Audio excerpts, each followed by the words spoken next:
Human reproduction. Reproduction means अपने जैसे प्रजाति को जन्म देना। रिप्रोडक्शन की मदद से अपने वंश को आगे बढ़ाया जा सकता है। Let's start with our first topic, male reproductive system. Primary sex organ in male is testis, and secondary sex organs are epididymis, vas deferens, seminal vesicles, prostate, bulbourethral glands, and penis. Scrotum is a pouch-like structure जो mail body के normal temperature की तुलना में 2 से 2.5 degree Celsius कम temperature बनाए रखने में उसकी मदद करता है। Scrotum provides storage, thermoregulatory unit, nourishment and transfer to the testis. Dartos is a muscle जो ठंड के दौरान स्क्रोटम में टेम्परेचर के रेगुलेशन में हेल्प करता है। Testis is covered by dense covering.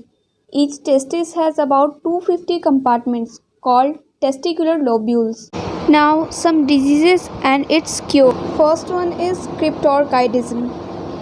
Cryptorchidism एक ऐसी सिचुएशन है जिसमें एक या दोनों टेस्टिस एब्डोमेन से स्क्रोटम में आने में फेल हो जाते हैं। क्रिप्टोरकाइटिज्म का सर्जिकल क्योर है ऑर्कियोपेक्सी।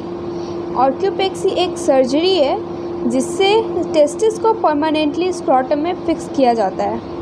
Second one is castration.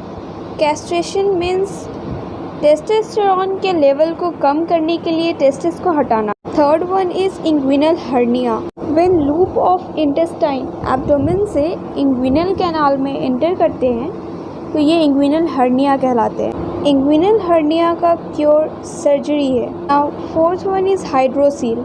Hydrocele scrotum में सूजन का एक टाइप है जो तब होता है जब पानी एक टेस्टिस के आसपास के पतले से शीथ में जमा हो जाता है।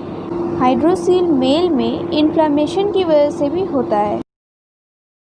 The male accessory glands. The male accessory glands synthesize and secrete a complex mixture of proteins, carbohydrates, lipids and amino acids जो during copulation फीमेल में ट्रांसफ़र होता है। And the primary function is to facilitate sperm transfer to the female. Seminal vesicles gland carnivore animals में नहीं होता है, लेकिन ये ग्लैंड घोड़े और जुगाली करने वाले जानवर जैसे जो जानवर खाने के बाद भी चबाते रहते हैं इन जानवरों में ये ग्लैंड प्रेजेंट होता है। Seminal vesicle 60 to 70% part of semen बनाता है जो कि स्लाइटली एल्कलीन होता है। इसका pH 7.3 होता है। सेमिनल वेसिकल पेयर में प्रेजेंट होता है। Prostate gland is a male reproductive organ जिसका मेन फंक्शन है प्रोस्टेट फ्लूइड का सिक्रीशन करना। Prostate is one of the component of semen. During ejaculation the muscles of prostate gland also help to change the seminal fluid into the urethra. Prostate gland 30% part of semen बनाता है जो sperm के activation में करता है। ये unpaired होता है। Bulbourethral gland also known as Cowper's gland. Cowper's gland are a pair of P-shaped exocrine gland जो यूरेथ्रा के पीछे लोकेटेड होता है। ये लुब्रिकेशन ऑफ पेनिस में भी हेल्प करता है। ये स्लाइटली एल्कलीन होता है जिसका pH 7.2 होता है। सीमेन स्पर्म और सेमिनल फ्लूइड से बनता है जिसका वॉल्यूम 3 to 4 ml होता है। नॉर्मल स्पर्म 20 to 120 मिलियन पर ml होता है। During coitus about 200 to 300 million of sperms ejaculates by the human male. Pathway of sperm. Sperm goes into seminiferous tubule, then ready testis, then vasa efferentia, then epididymis, and then vas deferens. Histology of seminiferous tubules. Outer surface of seminiferous tubules is composed of white fibrous connective tissue called as tunica propria, while inner surface is of cuboidal germinal epithelium. This epithelium is made of spermatogenic cells which forms sperm by spermatogenesis. Some columnar cells are found in the layer of germinal epithelium called as Sertoli cells. These provide nutrition to sperm so they are also called as nurse cells. Function of Sertoli cells.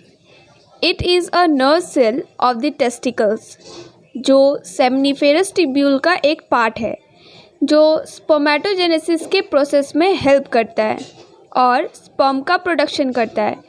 Sertoli cells phagocytes की तरह भी काम करता है। Spermatogenesis, liberation of sperms from Sertoli cells is called spermiation. Second, liberation of sperms from testes is called semination. Third one, liberation of sperms from body of male is called ejaculation. Fourth one, mammalian sperms are transferred to vagina of female by the process called insemination.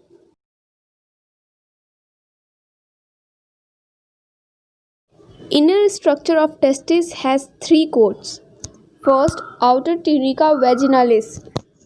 Tunica vaginalis is the serous covering of testis. ये सेरस membrane का एक pouch है जो peritoneum के सैकस वैजिनालिस से निकली है, जो टेस्टिस के स्क्रोटम में उतरने से पहले होती है। दूसरा, मिडिल ट्यूनिका एल्बुजिनिया.